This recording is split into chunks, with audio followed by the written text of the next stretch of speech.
직산고을 삼남대로 어기 30해 동안 주막을 지켜온 늙은 주모가 피를 토하며 쓰러졌습니다. 그날 밤 새 며느리는 저마다 다른 얼굴로 시어머니의 방문 앞에 섰지요. 누군가는 약사발을 들었고 누군가는 굳게 닫힌 밭나치를 바라보았습니다. 그리고 모두가 잠든 깊은 밤 봉황새가 수놓인 붉은 보자기에 매듭이 소리 없이 풀렸습니다. 아무도 몰랐습니다. 안의 문서 한 잔이 이 집안의 진짜 주인을 가려내게 될 줄은. 삼남대로가 지나는 직산고을 어기에 최씨마님의 주막이 있었습니다. 영남과 충청에서 한양으로 오르내리는 길손이라면 누구나 이 주막을 알았지요.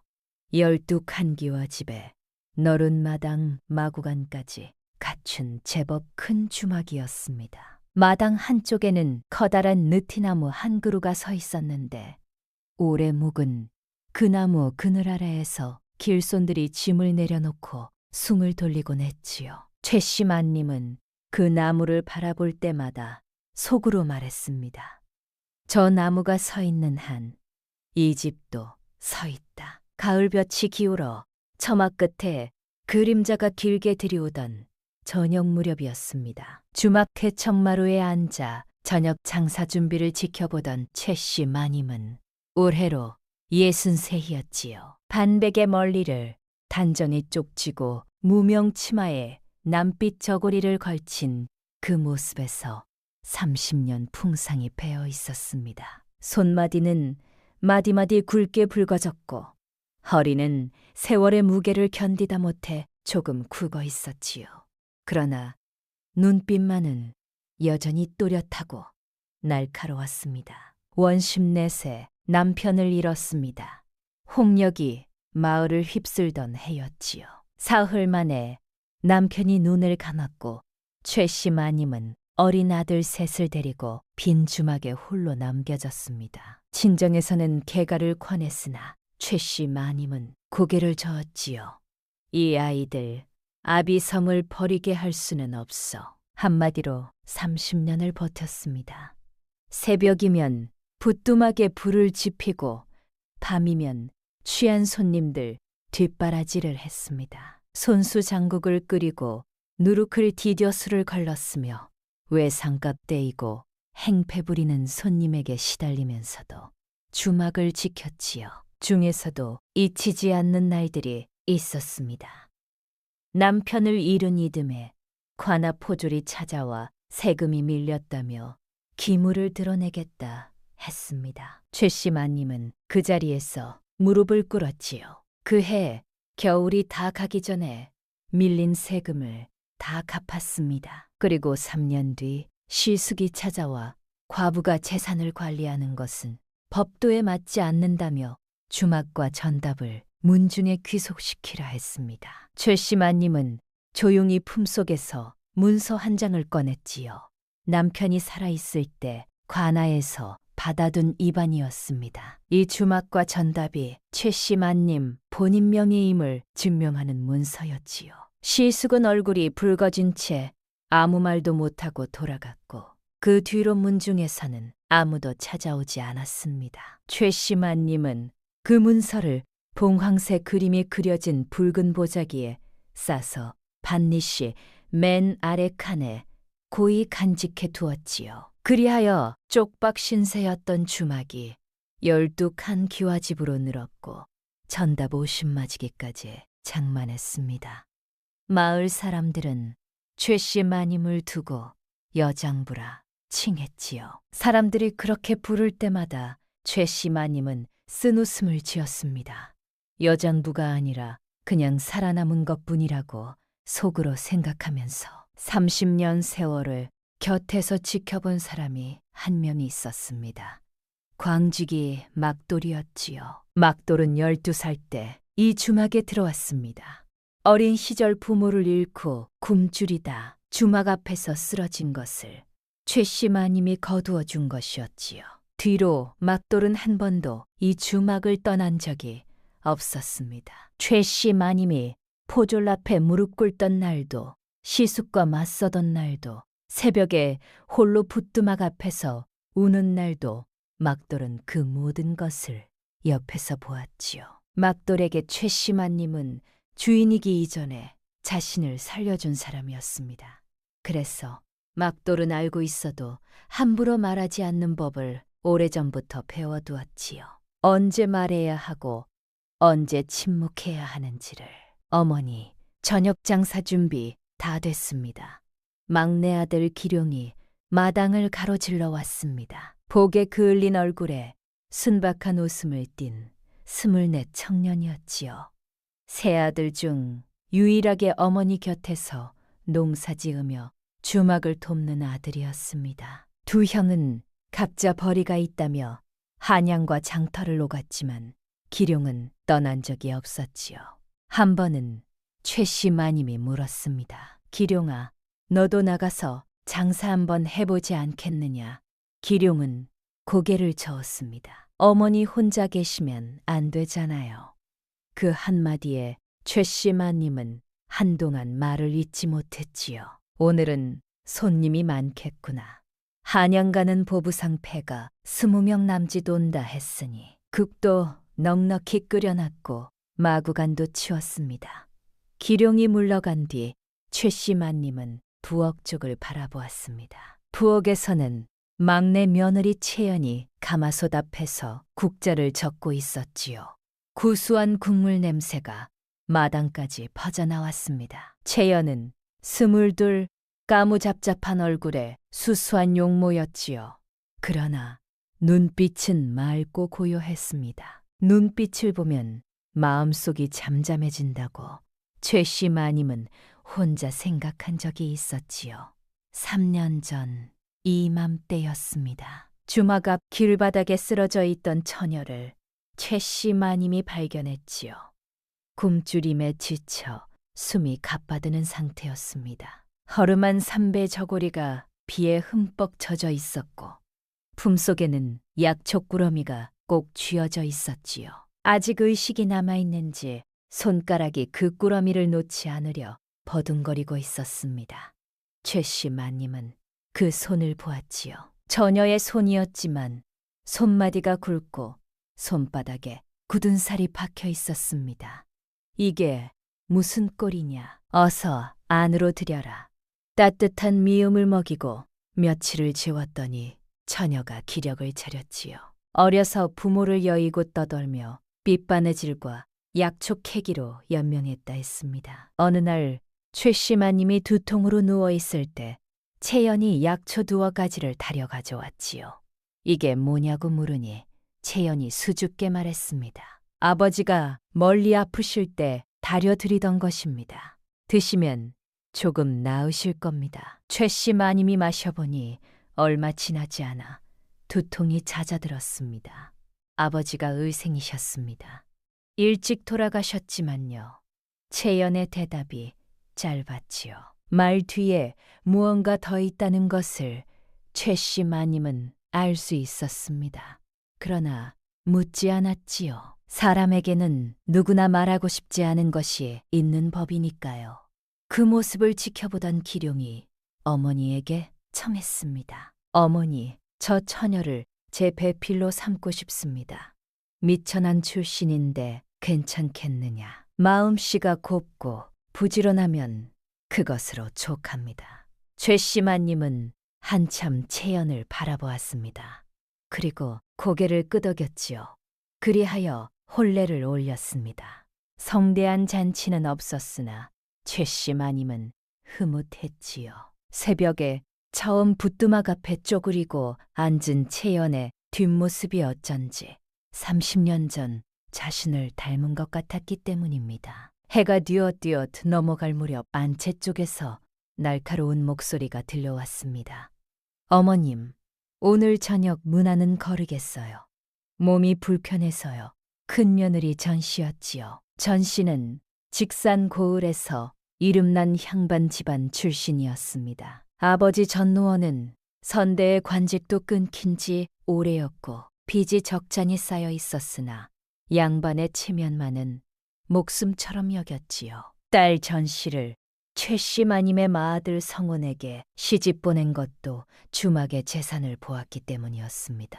전 씨는 시집 온 지 8해가 되도록 주막일에 손 한 번 대지 않았지요. 그러나 최씨 마님이 속으로 한숨을 삼킨 것은 전 씨의 게으름 때문만은 아니었습니다. 전 씨는 가난했습니다. 향반이라는 이름 아래 실제로는 아무것도 없었지요.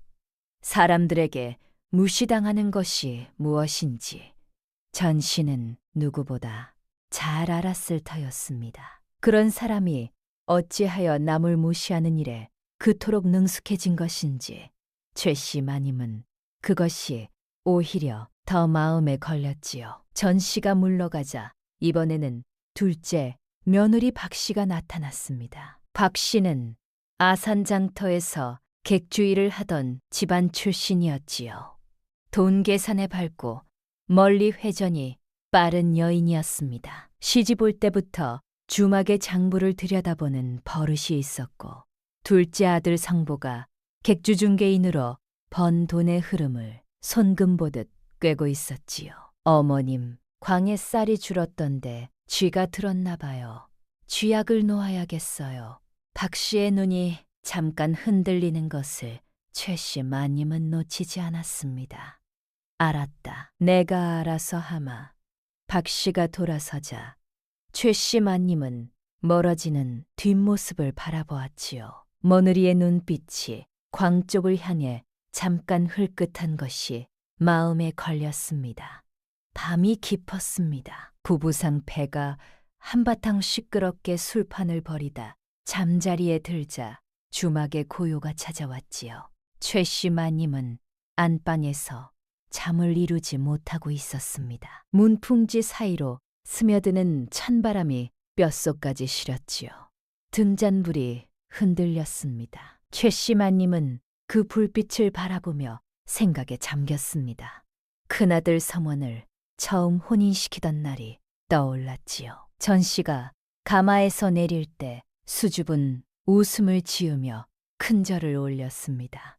그 모습이 어쩐지 단아하고 곱다 싶었지요. 둘째 성보 혼인날에는 박 씨가 패백을 올리며 눈물을 글썽였습니다. 낯선 집에 와서 무섭겠구나 싶어 손을 잡아주었지요. 손이 차가웠던 기억이 납니다. 어디서부터 어긋난 것일까? 며느리가 채연을 대하는 것도 눈에 거슬렸지요. 어디서 굴러온 것이 형님 소리를 입에 담아 거린 출신 주제에 주막 식구 노릇은 잘도 한다. 두 형님의 구박에도 채연은 큰형님, 둘째 형님 부르며 군말 없이 이랬습니다. 내가 눈을 감으면 저 불쌍한 것이 어찌 되려나. 그런 생각이 들 때마다 가슴이 먹먹했지요. 바로 그때였습니다.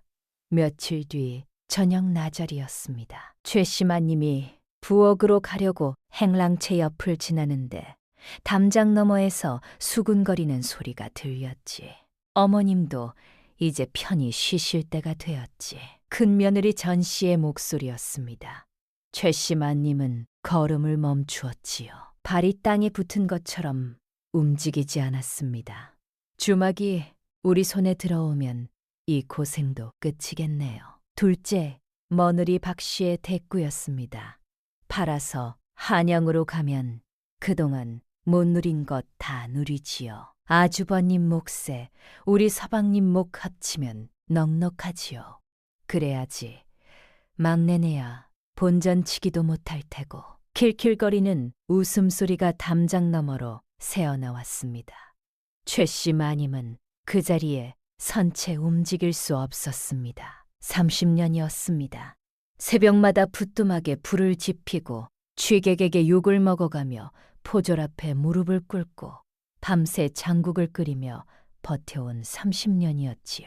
손에 박힌 굳은 살, 허리에 깃든 통증, 무릎에 시린 기운, 그 모든 것이 자식들을 위한 것이었습니다. 그런데 며느리들 눈에는 빨리 없어지기만을 기다리는 짐덩어리였지요. 최씨 마님은 소리 없이 발걸음을 돌렸습니다. 안방으로 돌아와 문을 닫고 멍하니 앉았지요. 손등으로 눈물을 닦으며 최씨 마님은 그 손을 내려다보았습니다. 둔살이 박이고 마디가 굵어진 손이었지요. 이 손으로 30년을 버텼는데 그날 밤 최씨 마님은 뜬 눈으로 밤을 지새웠습니다.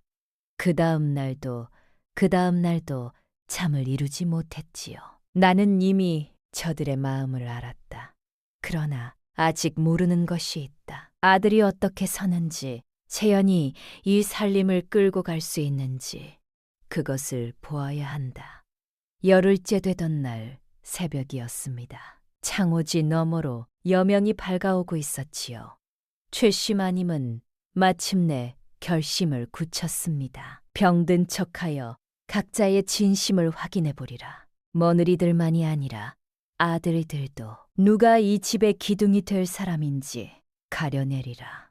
건너 마을에는 새실댁이라는 주모가 있었습니다. 30년간 최씨 마님의 주막에 손님을 빼앗겨온 경쟁자였지요. 입이 가벼워 장터에서 언제나 소문의 중심에 있었습니다. 최씨네 며느리들이 불화한다더라. 큰 며느리는 양반 행세에 코가 높고 둘째 며느리는 광물건을 빼돌린다더라. 그러나 새실댁이 단순히 입방아만 찢는 여인이 아니라는 것을 아직 아는 사람은 없었지요. 머치를 뜬 눈으로 지새운 최씨 마님은 드디어 결심을 실행에 옮겼습니다. 아침 해가 중천에 오르기 전 새 아들 내외를 대청마루로 불러 모았지요. 대청마루에 6사람이 둘러섰습니다. 방 안에는 팽팽한 긴장이 감돌았지요. 최씨 마님이 천천히 입을 열었습니다. 내가 요즘 들어 몸이 예사롭지 않구나. 속에 맺힌 기운이 간을 상하게 했다 하더구나. 오래 살지 못할 것 같다. 큰아들 성원이 놀라 물었습니다. 어머니, 그게 무슨 말씀이십니까? 갑자기 왜 그러십니까? 의원에게 진맥을 받아보았다. 뱃속의 기운이 굳어 덩어리처럼 뭉쳐있다 하더구나. 거짓말이었습니다. 최씨 마님은 멀쩡했지요.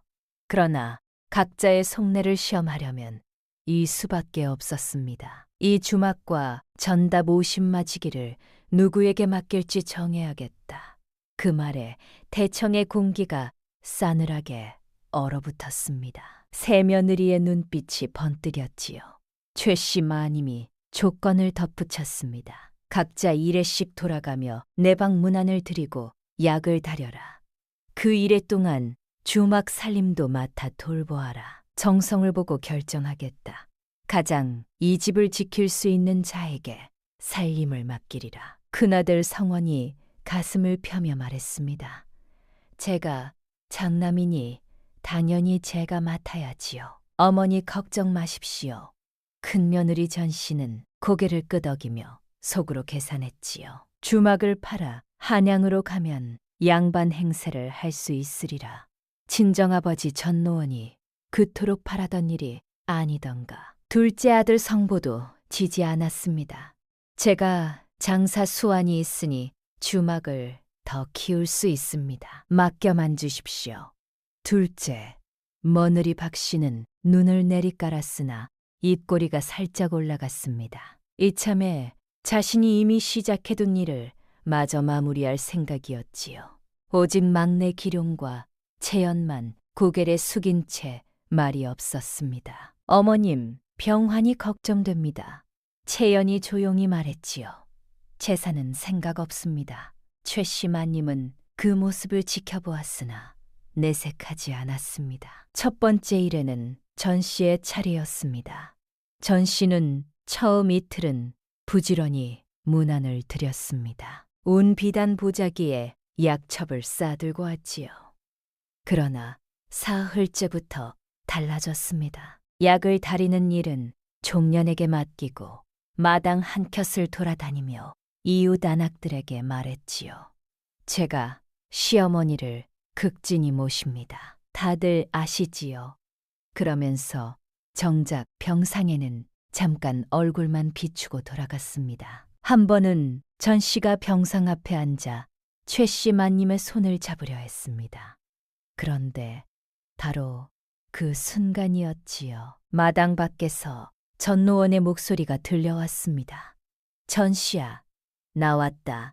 전 씨는 얼른 일어섰습니다. 잠시만요.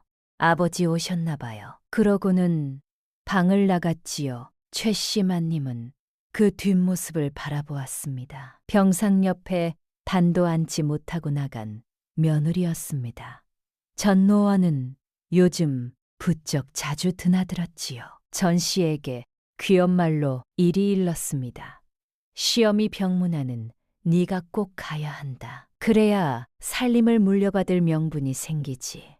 그러면서도 막상 전 씨가 부뚜막 앞에 앉아 약을 다리려 하면 만류했습니다. 천한 일은 종년시켜라. 네가 직접 하면 의신이 서지 않아. 전 씨는 아버지의 말과 며느리의 도리 사이에서 오락가락했지요. 어느 날 밤, 전 씨는 홀로 등잔 앞에 앉아 있었습니다. 진짜로 가봐야 하는 게 아닌가 하는 생각이 들었지요.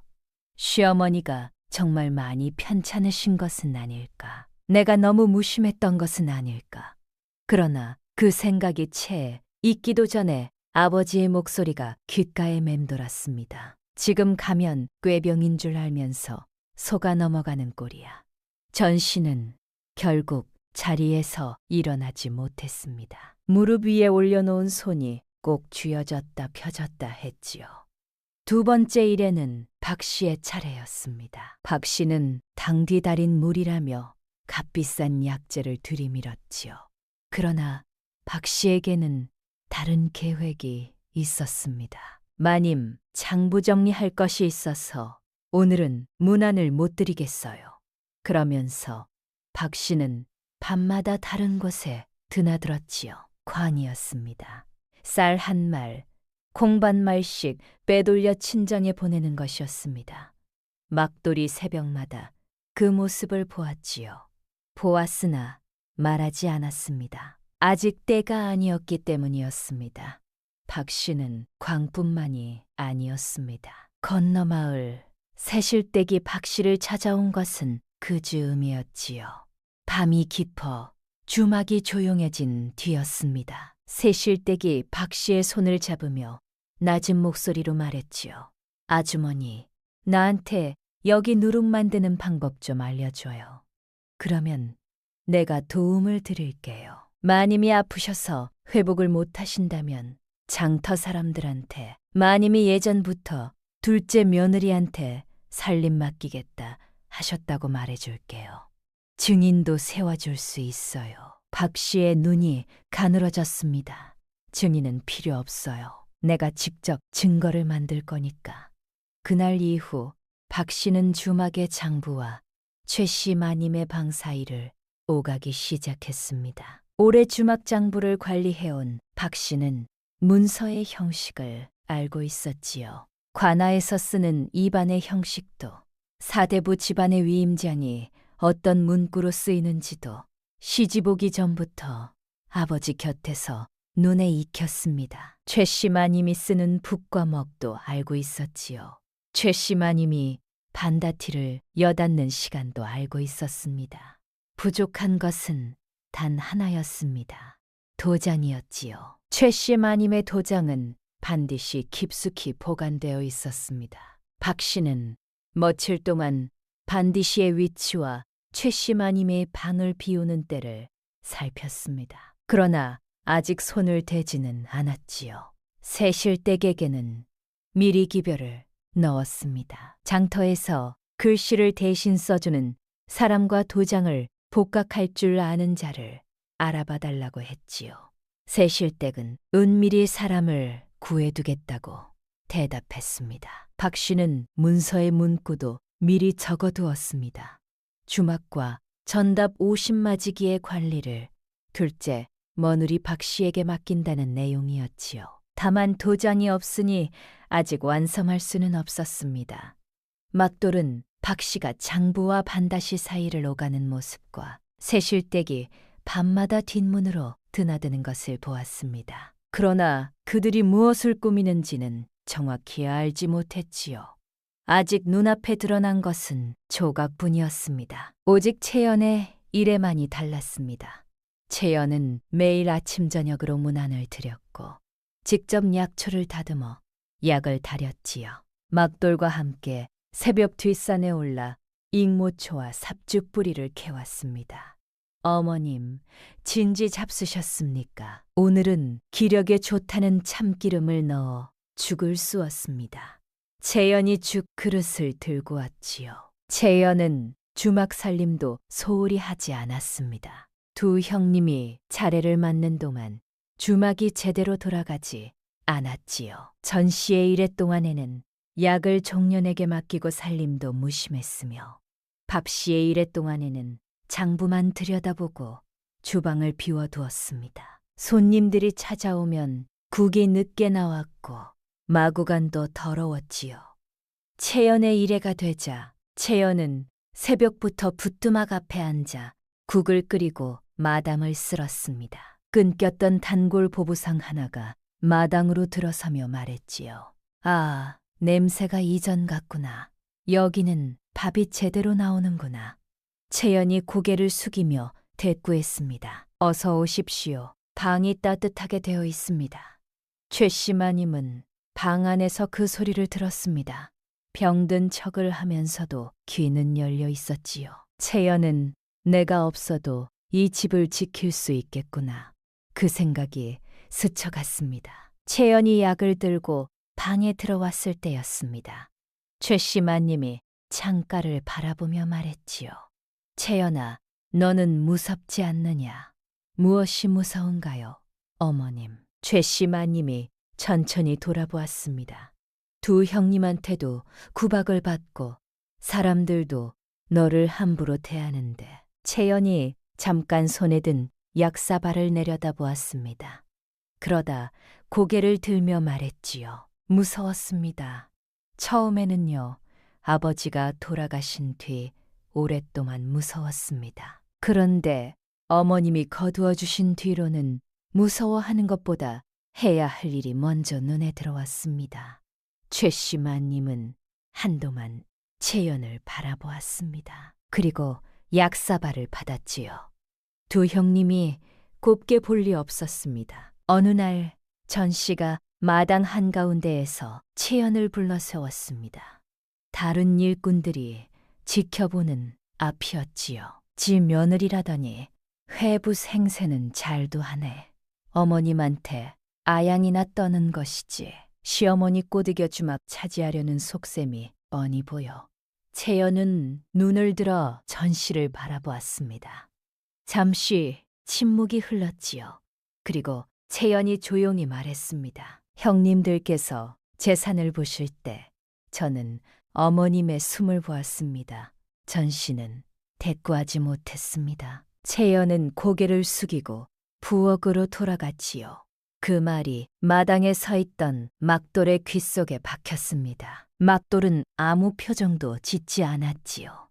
그러나 그날부터 막돌은 더 꼼꼼히 지켜보기 시작했습니다. 채연이 보여주는 정성이 쌓이는 동안 최씨 마님의 마음속에는 다른 고민이 자라고 있었습니다. 주시험을 시작한 지 20날이 지날 무렵부터 잠이 오지 않는 밤이 이어졌지요.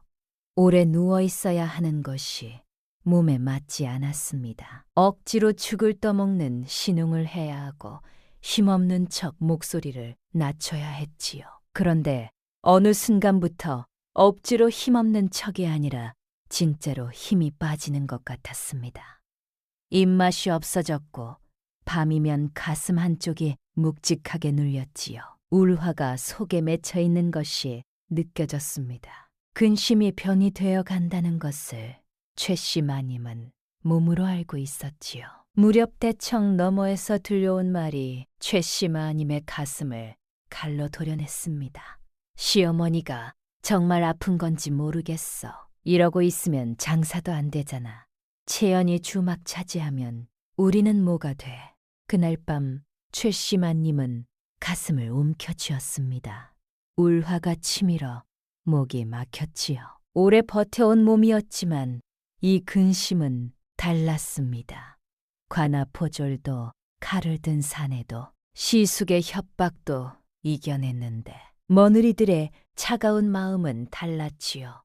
창밖에서 찬바람이 문풍지를 흔들었습니다. 25일째 되던 날 새벽이었습니다. 최씨 마님이 갑작스레 피를 토했습니다. 시뻘건 피가 이불 위로 쏟아졌지요. 방 안을 지키던 채연이 비명을 질렀습니다. 어머님, 어머님.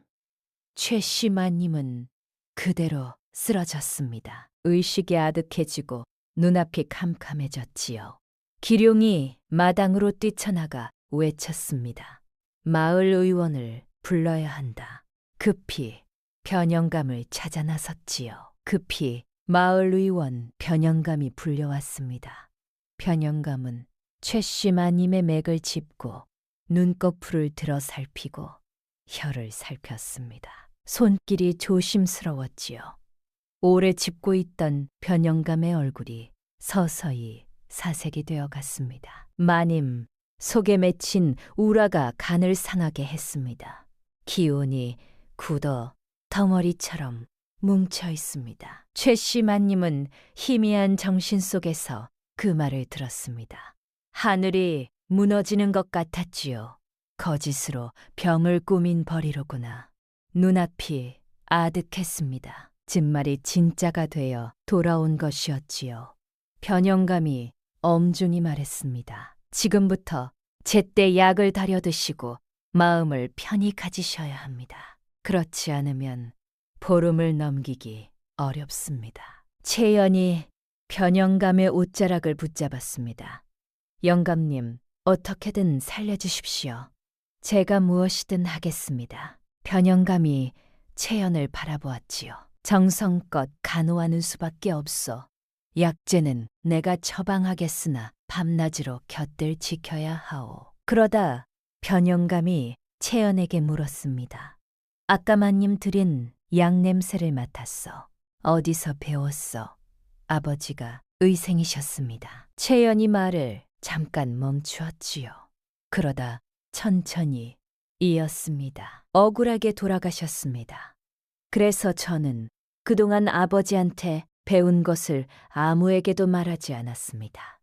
변영감이 조용히 고개를 끄덕였습니다. 알겠소. 의술은 쓰는 사람의 마음에 달린 것이오. 아버지가 억울했다면 딸이 제대로 쓰는 것이 가장 좋은 식감이 될 것이오. 급히 두 며느리를 불렀습니다. 그러나 돌아온 반응은 냉담하기 짝이 없었지요. 큰 며느리 전씨가 고웃음을 쳤습니다. 또 깨병 아니에요. 형님, 이번에는 진짜입니다. 피를 토하셨어요. 채연이 애원했으나 전씨는 손을 내저었지요. 직접 보기 전에는 못 믿어. 전씨는 방을 나가면서 잠깐 멈칫했습니다. 채연이 애원하는 얼굴, 그 눈에 가득한 두려움이 눈에 걸렸지요. 저건 연기가 아닌 것 같은데. 그러나 전씨는 다시 걸음을 옮겼습니다. 아버지 말이 맞겠지. 둘째 며느리 박씨도 마찬가지였습니다. 장부를 들여다보며 고개도 들지 않았지요. 저번에 속았잖아. 괜히 부산 떨다 바보 되기 싫어. 박씨의 눈은 장부가 아니라 탁자 위의 붓과 벼루를 향해 있었습니다. 막내 기룡이 형수들에게 무릎까지 꿇었습니다. 형수님들, 어머니가 정말 위독하십니다. 한 번만 와주십시오. 도련님, 체연시키세요. 회부 노릇하겠다던데. 두 형수는 끝내 발걸음을 옮기지 않았습니다. 큰아들 성원과 둘째 아들 성보는 그 무렵 한양과 장터에 나가 있었습니다. 두 며느리가 전가를 보냈지요. 마님께서 피를 토하셨으나 예전에도 꾀병을 하신 적이 있으니 이번에도 그러실 것이라고. 급히 올 필요는 없다고. 아들은 그 전가를 받고도 돌아오지 않았습니다. 직접 확인해 보려 하지 않았지요. 최씨 마님이 피를 토하고 의식을 잃은 지 이틀째 되던 밤이었습니다. 온 집안의 시선이 병실에 쏠려 있었지요. 박 씨는 조용히 자리에서 일어나 최 씨 마님의 방으로 향했습니다. 반니실을 열어 깊숙이 넣어둔 도장을 꺼냈습니다. 손이 조금 떨렸지요. 박 씨는 얇은 종이를 도장 위에 대고 먹을 묻혀 탁본을 떴습니다. 그리고 도장은 원래 자리에 돌려놓았습니다. 그날 밤 탁본은 새실댁의 손으로 넘어갔습니다. 이틀 뒤 새실댁이 작은 보자기를 들고 뒷문으로 들어왔지요. 안에는 진짜와 닮은 나무 도장이 들어 있었습니다. 각 씨는 미리 써둔 위임잔을 꺼냈습니다. 붓끝이 종이 위에서 한번 멈추었지요. 이것이 정말 옳은 일인가? 그러나 박 씨는 곧 입술을 굳게 다물었습니다. 어머님이 끝내 깨어나지 못하시면 누군가는 이 집을 맡아야 해. 박 씨는 스스로에게 그렇게 말하며 가짜 도장을 문서 아래에 찍었습니다. 그리고 완성된 문서를 봉황새 보자기 안 진짜 입안 옆에 끼워 넣었지요. 박 씨는 흔적을 남기지 않으려고 가짜 도장을 다시 작은 보자기에 싸서 새실댁에게 돌려주었습니다. 막돌은 박 씨가 반디실을 열고 오래 앉아있는 모습과 며칠 뒤 새실댁이 작은 보자기를 들고 뒷문으로 들어오는 모습을 보았습니다. 그러나 그 안에 든 것이 무엇인지는 알지 못했지요. 채연은 밤낮으로 시어머니 곁을 지켰습니다. 기룡이 농사일을 제쳐두고 어머니 곁을 지켰지요. 채연은 새벽이면 막돌과 함께 뒷산에 올라 약초를 캐왔습니다. 밤이면 악과시 앞에 쪼그려 앉아 약탕기를 지켰지요. 불이 꺼질 새라 밤새 장작을 넣었습니다. 채연의 얼굴은 핫숙하게 야위어갔고 손등에는 약탕기를 잘못 건드려 생긴 화상 자국이 얼룩졌지요. 건너 마을 새실댁은 이 소문을 듣고 장터에서 아낙네들을 붙잡고 수근거렸습니다. 최 씨 마님이 죽어간다는데 며느리들이 문안도 안 간대. 효자 없는 집안은 망하는 법이지. 그 주막도 이제 끝이야. 단골 손님들이 하나둘 발길을 돌리기 시작했지요. 주막은 텅 비었고 마당에는 낙엽만 되꿀었습니다. 열이틀째 되던 밤이었습니다. 그날은 유독 험했지요. 변형감이 처방한 약이 다 떨어졌습니다.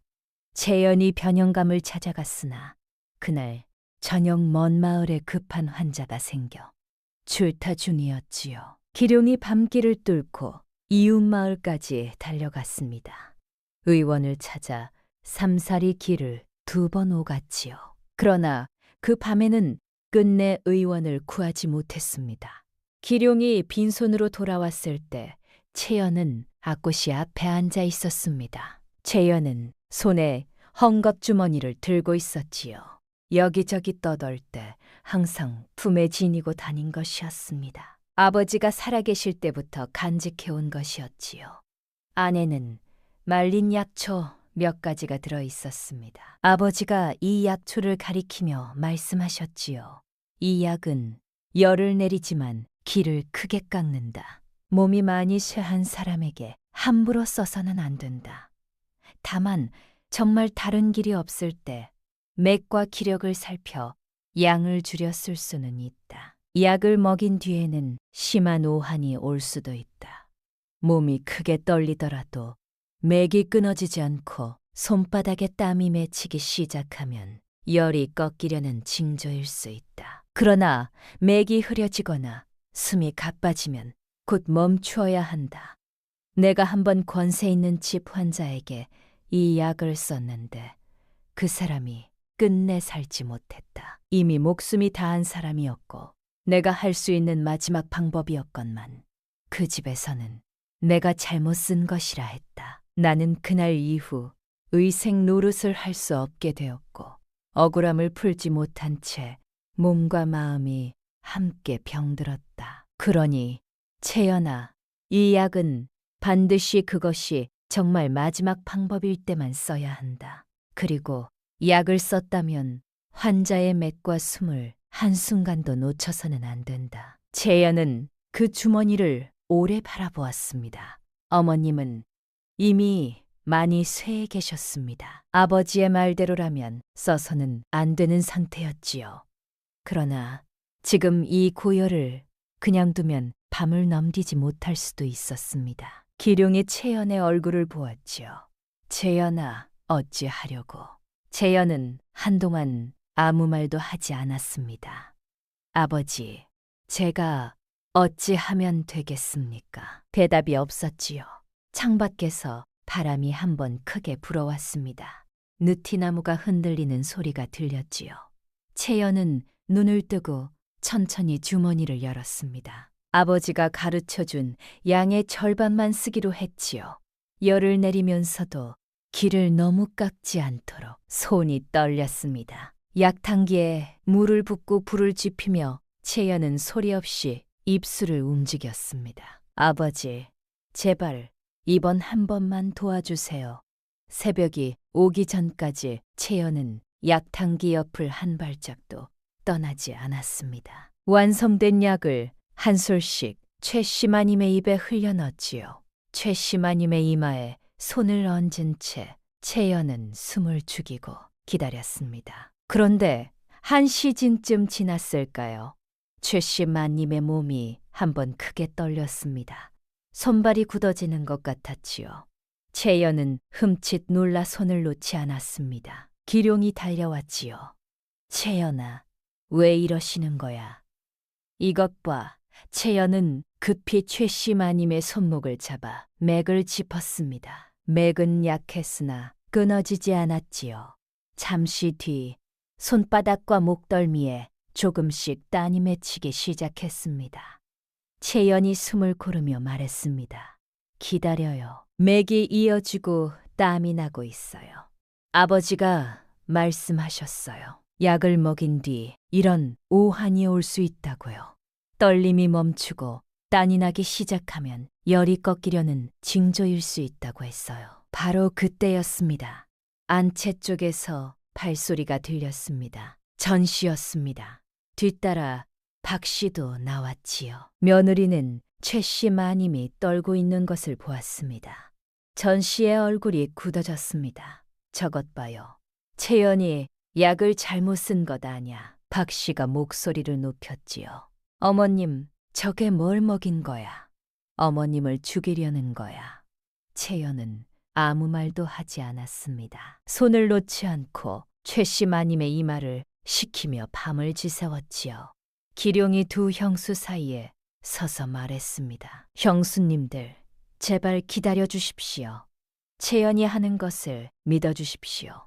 전 씨와 박 씨는 물러섰으나 방 밖에서 지켜보았습니다. 새벽 첫 닭이 울었습니다. 최씨 마님의 이마가 서서히 식어갔지요. 채연은 그 이마에 손을 얹은 채 눈물을 흘렸습니다. 소리도 없이 기룡이 채연의 어깨를 꼭 쥐었지요. 어느 날 밤이었습니다.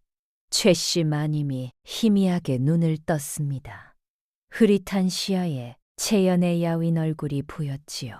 촛불 아래서 약탕기를 적고 있었습니다. 불이 푹 꺼지고 입술이 트고 손등에는 화상 자국이 얼룩져 있었지요. 저 아이가 최씨 마님의 눈에서 눈물이 흘러내렸습니다. 말을 하려 했으나 목소리가 나오지 않았지요. 다시 어둠 속으로 빠져들었습니다. 채연은 시어머니의 손을 꼭 쥐었지요. 어머님, 제발 눈을 떠주세요. 제발요. 창밖에서 올빼미가 울었습니다. 길고 긴 밤이었지요. 보름째 되던 날 새벽이었습니다. 최씨 마님이 기적처럼 눈을 떴지요. 희미하던 시야가 서서히 또렷해졌습니다. 천장에 들보가 보이고 창호지 너머로 스며드는 여명이 보였지요. 살아 있었습니다. 어머님, 채연이 소스라치게 놀라며 최씨 마님의 손을 잡았습니다. 얼굴에 눈물이 줄줄 흘러내렸지요. 정신이 드셨어요. 어머님, 저예요. 채연이에요. 최씨 마님이 천천히 고개를 돌렸습니다. 침상 곁에는 채연과 기룡만 있었지요.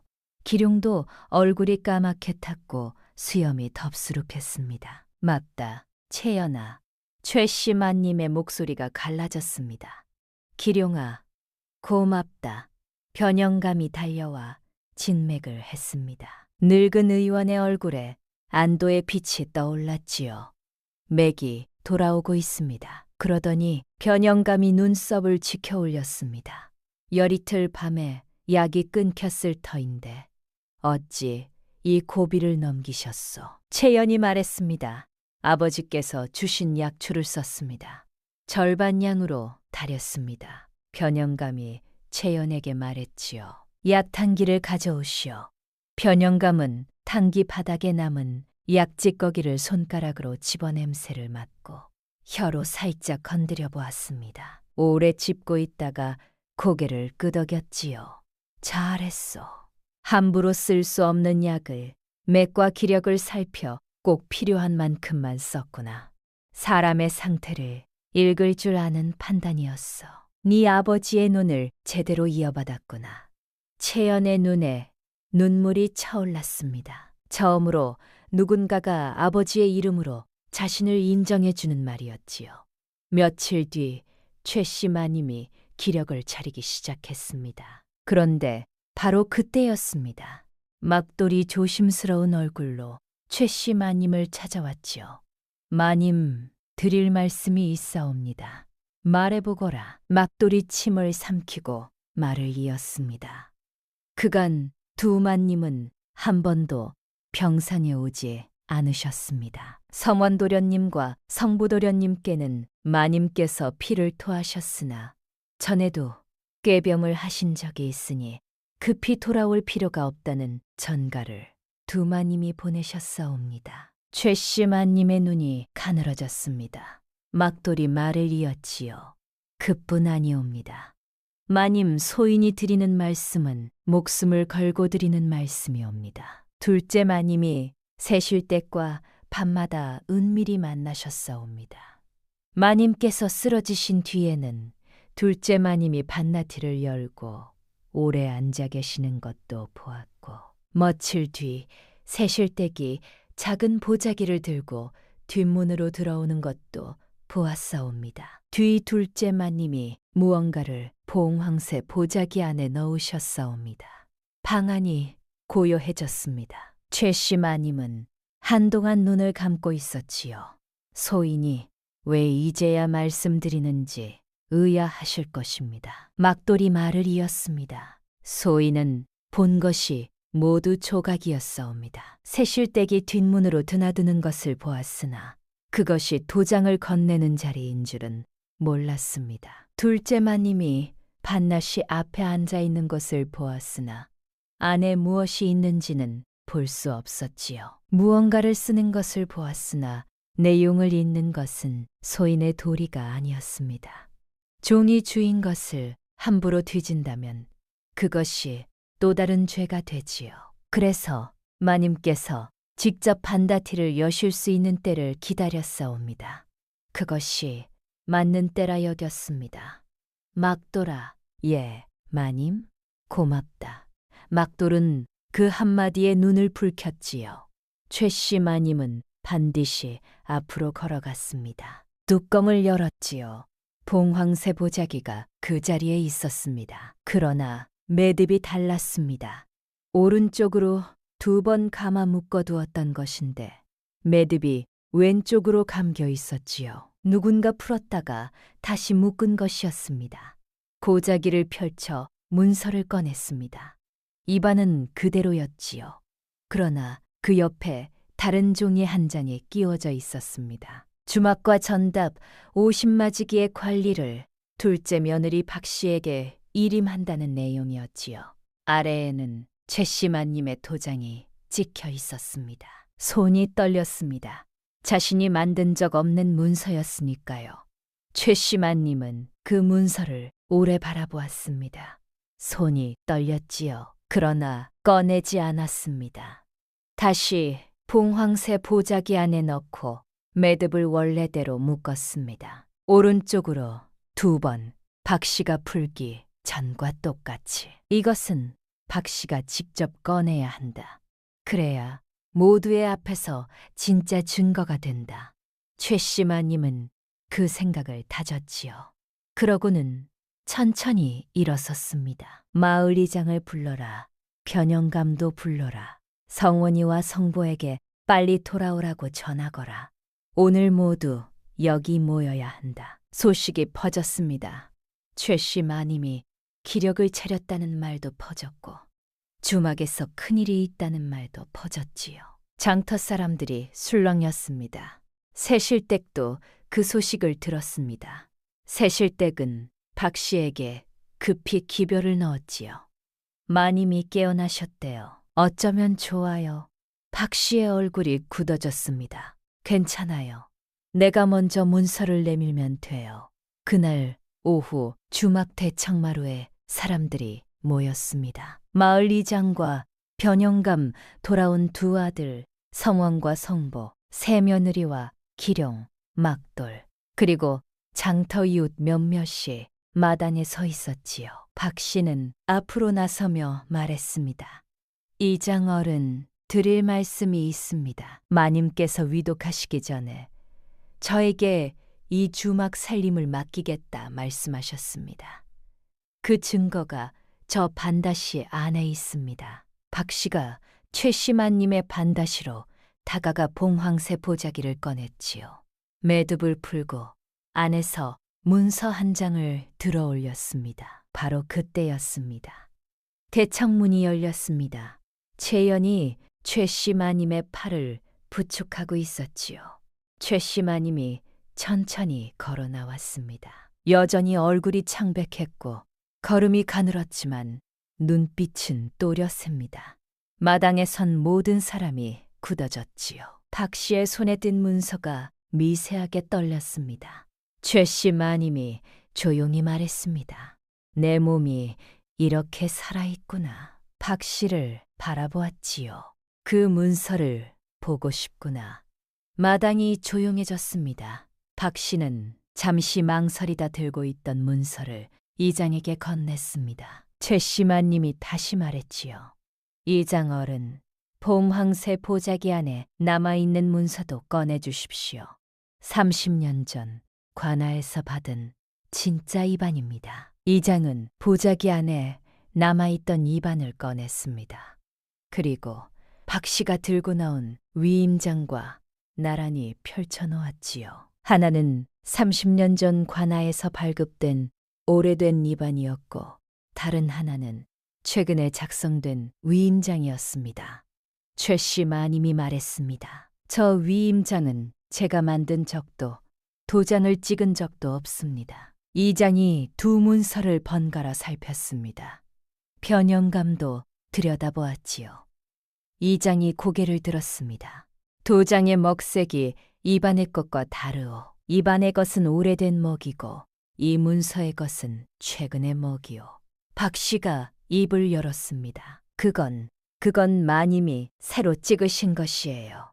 막돌이 앞으로 나섰습니다. 박 씨가 소리쳤지요. 놈놈이 감히 주인 마님을 고발하는 것이냐. 막돌은 고개를 숙였으나 목소리가 흔들리지 않았습니다. 소인은 본 것을 말씀드리는 것이옵니다. 거짓을 말하면 천벌을 받습니다. 마님께서 피를 토하시고 쓰러지신 이틀 뒤였사옵니다. 둘째 마님이 마님의 반다시를 열고 오래 앉아 계셨습니다. 그리고 무언가를 써서 그 안에 넣으시는 것을 소인의 2 눈으로 보았사옵니다. 이장이 막돌을 바라보았습니다. 너는 이 말의 무게를 아느냐? 소인은 압니다. 그래서 지금 말씀드리는 것이옵니다. 그때 마당 밖에서 또 다른 목소리가 들렸습니다. 장터 사람 하나가 이장에게 다가와 말했지요. 이장, 어른, 드릴 말씀이 있습니다. 열흘 전에 새실댁 주막에서 도장 복각을 부탁받은 사람을 장터에서 만났습니다. 탁본을 가지고 왔다 했는데 바로 여기 도장이 그것과 같아 보입니다. 박 씨의 얼굴이 새하얘졌습니다. 새실댁이 뒷문 쪽으로 빠져나가려 했지요. 그 순간 새실댁의 품속에서 무언가가 마당 바닥으로 떨어졌습니다. 작은 보자기였는데 부러지며 나무도장 하나가 또르르 굴렀지요. 이장이 그것을 집어들었습니다. 천천히 박 씨가 내민 문서 위에 찍어보았지요. 도장 자국이 딱 맞았습니다. 이장이 두 도장을 나란히 놓고 살폈습니다. 진짜 입안에 찍힌 최씨 마님 도장과 견주어 보니 한 획이 미세하게 달랐지요. 복각한 것이었습니다. 마당이 조용해졌습니다. 막돌이 새실댁 앞에 조용히 섰습니다. 새실댁 어디 가시려고요? 박 씨가 그 자리에 무릎을 꿇었습니다. 죽을 죄를 지었사옵니다. 모두 제 잘못이옵니다. 새실댁은 고개를 들지 못했지요. 성원과 성보가 앞으로 나왔습니다. 성원의 얼굴이 굳어져 있었습니다. 어머님, 저희가 자리를 비운 사이에 이런 일이 있었는데도 몰랐습니다. 성보의 목소리는 낮고 떨렸지요. 아내가 이런 짓을 했다는 것이 부끄럽습니다. 최씨 마님이 두 아들을 바라보았습니다. 목소리가 낮게 깔렸지요. 성원아, 성보야. 아들이 고개를 들었습니다. 아내의 잘못이 먼저가 아니다. 어미가 피를 토했다는 전달이 왔는데 너희는 어찌하여 달려오지 않았느냐. 성운의 얼굴이 굳었습니다. 성보는 입술이 떨렸지요. 피를 토하셨다는 말은 들었으나 예전에 꾀병을 하셨다 하기에 그리 알았습니다. 최씨 마님의 눈빛이 차가워졌습니다. 그 전갈이 누구한테서 왔느냐. 두 아들은 대답하지 못했습니다. 최씨 마님이 다시 말했지요. 아내가 어머니 소식을 전하는데 그것이 맞는지 한 번이라도 직접 확인하려 했느냐. 너희가 돌아오지 않은 것은 아내 때문이 아니라 너희 스스로 선택한 것이다. 마당에 정적이 흘렀습니다. 어미가 30년을 이 주막 하나로 너희 셋을 먹이고 키웠다. 그 30년 동안 어미가 50날이 며칠이나 되는 줄 아느냐. 성원과 성보는 고개를 들지 못했습니다. 너희에게도 할 말이 있다. 아내를 탓하기 전에 거울을 먼저 보거라. 두 아들은 끝내 아무 말도 하지 못했지요. 최씨 마님이 문서 2장을 이장에게 건넸습니다. 이장 어른, 진짜와 가짜를 나란히 보관해 주십시오. 이것이 진짜이고 이것이 가짜입니다. 가짜를 없애지 않겠습니다. 이 집이 어떤 일을 겪었는지를 남겨야 하지요. 마당 사람들 사이에서 낮은 웅성거림이 퍼졌습니다. 전 씨는 마당 한켠에 서서 아무 말도 하지 못했습니다. 손이 떨렸지요. 자신은 직접 무언가를 꾸미지는 않았지만 그렇다고 아무것도 모른 척 서 있을 수도 없었습니다. 최씨 마님이 마당 가운데로 나섰습니다. 그리고 모두가 들을 수 있는 목소리로 말했지요. 미천한 것은 신분이 아니라 마당에 정적이 흘렀습니다. 한마디도 덧붙이지 않았습니다. 한마디가 공기 속에 오래 남았지요. 사람이 죽어가는데 외면한 마음이 천한 것이다. 은혜를 알고 사람을 살린 마음이 귀한 것이다. 최씨 마님이 채연의 손을 잡았습니다. 채연아, 예, 어머님, 네가 보름 동안 밤낮으로 나를 간호한 것을 내 두 눈으로 보았다. 약이 떨어진 밤에 네 아비의 뜻을 이어 나를 살렸지. 어찌 그리 할 수 있었느냐. 채연이 고개를 숙인 채 대답했습니다. 3년 전 제가 굶어 쓰러졌을 때 어머님께서 거두어 주셨습니다. 그 은혜를 갚는 것이 당연하지요. 최씨 마님의 눈에 눈물이 고였습니다. 그리고 채연의 손을 꼭 쥐며 말했지요. 너는 며느리가 아니라 내가 다시 얻은 딸이다. 채연의 어깨가 작게 흔들렸습니다. 고개를 숙인 채 소리 없이 울고 있었지요. 마당에 서 있던 사람들도 조용했습니다. 큰아들 둘째야. 아들이 고개를 숙인 채 대답했습니다. 예, 어머니. 너희에게는 이미 혼인날 미천을 넉넉히 줬다. 포목 행상 미천, 객주 중개 미천 모두 내가 마련해 주지 않았느냐. 더는 욕심내지 마라. 이 주막과 전답 50마지기는 기룡이와 채연에게 맡기겠다. 그리고 최씨마님이 박 씨를 바라보았습니다. 빼돌린 곡식은 석 달 안에 모두 물어내야 한다. 못 물어내면 박 씨 네가 들고 온 혼수가 그 값을 대신할 것이다. 박 씨의 얼굴이 굳어졌지요. 광해 열쇠는 지금 당장 채연에게 건네라. 장부의 관리도 당분간 채연이 한다. 박 씨가 입술을 깨물었습니다. 한동안 침묵이 흘렀지요. 그러다 박 씨가 조용히 품속에서 열쇠를 꺼냈습니다. 채연의 손 위에 올려놓았지요. 채연은 열쇠를 받았으나 그 손을 잡으며 말했습니다. 형님, 제가 갖고 있겠습니다. 그러나 형님의 눈은 여전히 필요합니다. 전 씨가 입을 열었지요. 어머님. 그러나 그 뒤로 말을 잇지 못했습니다. 최씨 마님이 전 씨를 바라보았지요. 목소리가 낮았지만 단호했습니다. 전 씨야. 예, 어머님. 아버지 말씀을 따를 것인지 네 도리를 따를 것인지는 앞으로 네가 선택하거라. 말에 전 씨가 고개를 들었습니다.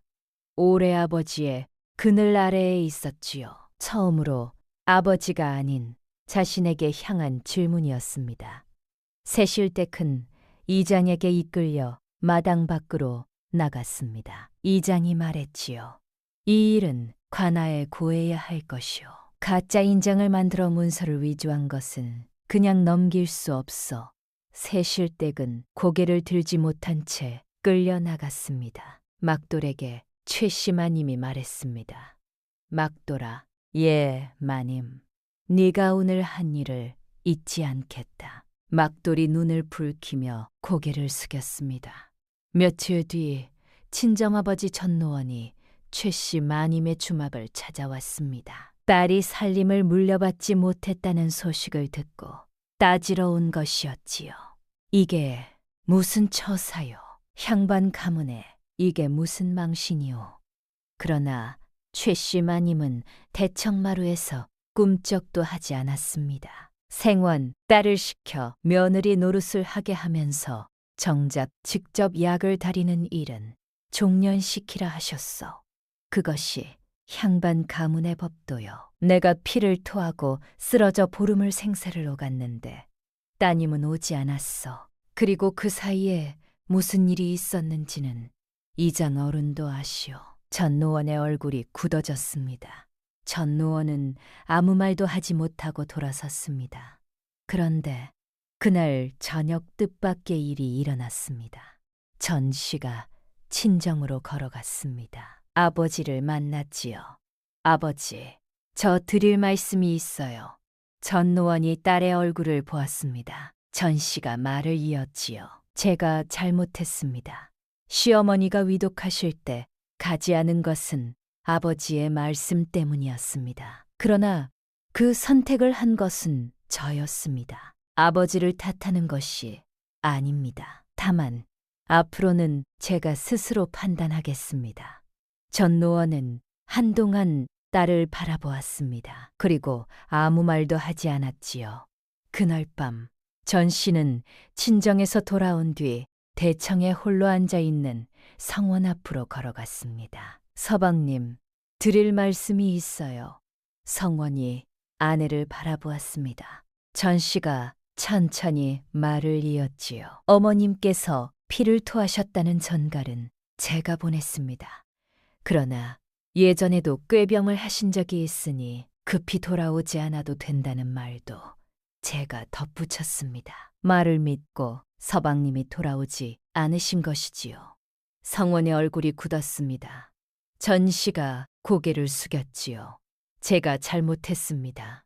서방님께도 어머님께도요. 박 씨처럼 문서를 꾸미거나 재산에 손을 뗀 것은 아니지만 사람이 죽어가는 소식을 제 마음대로 가볍게 만든 것은 제 잘못입니다. 성원은 한동안 아무 말도 하지 못했습니다. 멀리 안채문 앞에 서 있던 최씨 마님도 그 말을 들었지요. 그러나 아무 말 없이 조용히 돌아섰습니다. 마을에는 소문이 퍼졌습니다. 최씨 마님이 죽어가는데 며느리들이 문안도 안 갔대.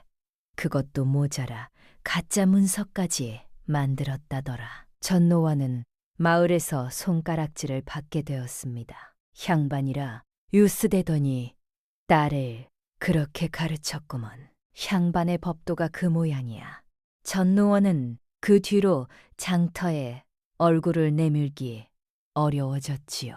세실댁도 가만히 있지 않았다더라. 가짜 도장을 구해준 것이 이장어른 귀에 들어갔고 장터 사람들 사이에 소문이 퍼졌습니다. 세실댁 주막에서 술을 받던 사람들이 하나둘 발길을 돌렸지요. 거기에다 세실댁이 오래도록 술에 물을 타온 것도 드러났습니다. 남의 집 술 담그는 법을 빼내려다 제 술의 비밀이 드러난 꼴이었지요. 세실댁이 주막은 그 뒤로 이름을 잃었습니다. 남의 집 망하기만 바라더니 제 집안이나 건사하지. 입방아 찍던 벌을 받는 거야. 삼남대로를 오가는 길손들은 그 주막 앞을 그냥 지나쳤지요. 세월이 흘렀습니다. 채연은 주막 살림을 맡아 하나씩 바꾸어 나갔습니다. 뼈를 더 오래 고운 국물이 장터에 소문이 났지요. 끊겼던 단골들이 하나둘 돌아왔습니다. 채연이 퍼주는 국 한 사발이 넉넉하다는 말이 퍼졌지요. 1년이 지난 뒤였습니다. 박 씨가 달라졌다는 것을 식구들 모두 느끼고 있었지요. 빼돌린 곡식을 모두 물어냈고 그 뒤로 채연의 감동 아래 주막 허드렛일을 하며 지냈습니다. 어느 날 박 씨가 채연에게 말했습니다. 동서, 하마터면 바깥 객주에게 속을 뻔했어요.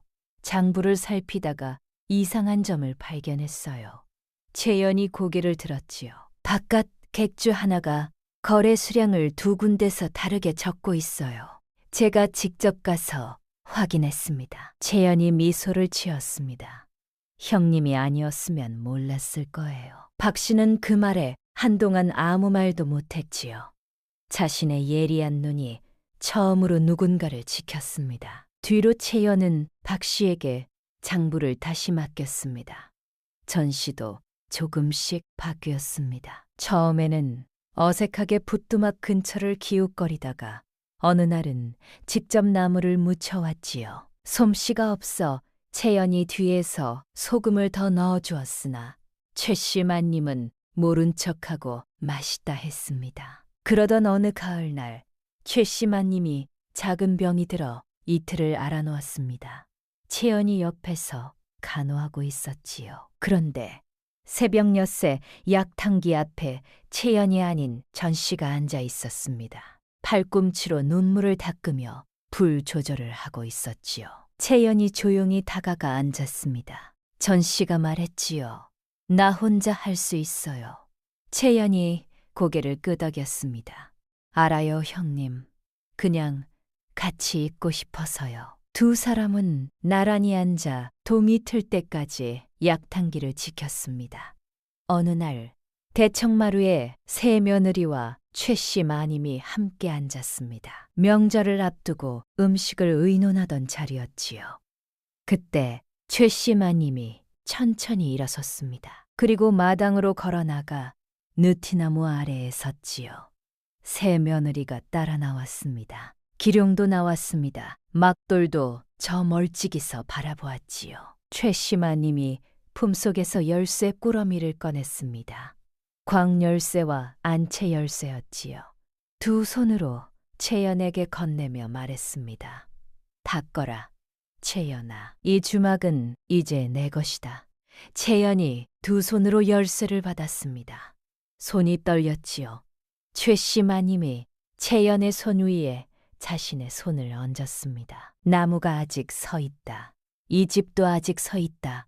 채연의 눈에서 눈물이 흘렀지요. 막돌이 느티나무를 바라보며 작게 중얼거렸습니다. 이 집은 이제 안 무너지겠구나. 세월이 흘러 주막은 다시 활기를 되찾았습니다. 채연이 퍼주는 국 한 사발이 넉넉하다는 말이 삼남대로를 따라 퍼져나갔지요. 전 씨는 부뚜막 앞에서 연기를 마시며 약을 다리는 사람이 되었고, 밥 씨는 주막 장부를 지키는 눈이 되었습니다. 최씨마님은 느티나무 아래 대청마루에 앉아 그 모습을 바라보며 눈가에 주름을 깊이 들였지요. 직산 고을 최씨 주막 이야기는 그 뒤로도 오래도록 삼남대로를 오가는 길손들의 입에서 입으로 전해졌습니다. 회부는 말로 하는 것이 아니라 손으로 하는 것이라고.